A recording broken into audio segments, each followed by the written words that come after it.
Retail sales for November came in lower than expected. That comes as inflation continues to weigh on consumers who look to be entering next year with even more debt. Here to weigh in on the state of retail this holiday season is BDO National Retail Practice Leader Natalie Kotlyar. Natalie, good to see you here. This was a really disappointing retail sales report. Is the read here from a retail standpoint that these retailers will enter next year with a lot of unsold inventory and potentially even more discounts hitting malls in January?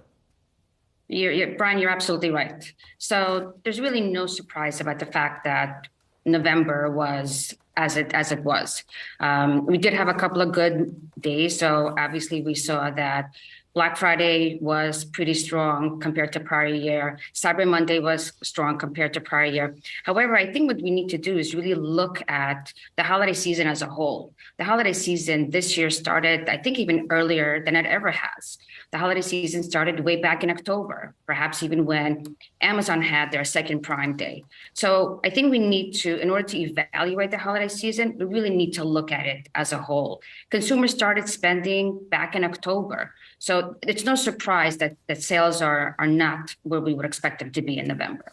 So across some of the categories that we did see weakness in this retail sales report, is there any bounce back in sight given the consumer environment right now has sentiment that continues to also dampen sentiment and across the discretionary categories that continues to be extremely weak, and people are just not buying a new Peloton bike or not buying some of that sport and fitness equipment or even durables to refurbish the kitchen even?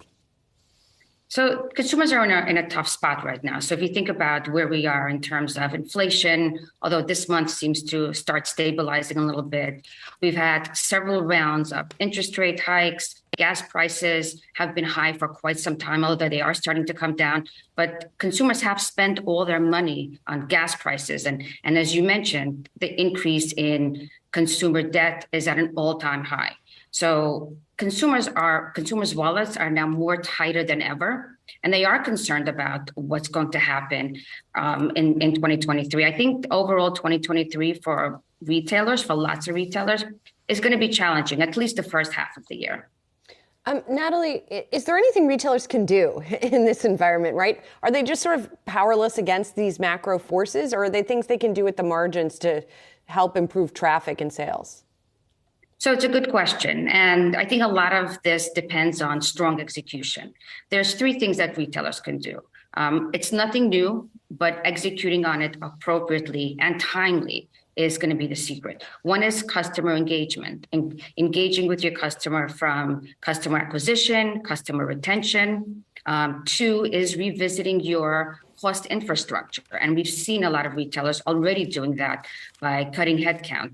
And I think last but not least, and certainly very important, is surrounding inventory, and that is around supply chain. You want to make sure that you as a retailer are ordering the right inventory at the right price, and then making sure that it comes in at the right time.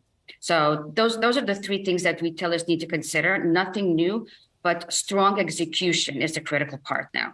And Natalie, while we continue to track all of that, there's an undercurrent that continues is a rise in inventory shrinkage across retail. A lot of this related to various retail crimes. How serious is this problem becoming, and what are retailers doing to just make it stop, because it is really biting their profits?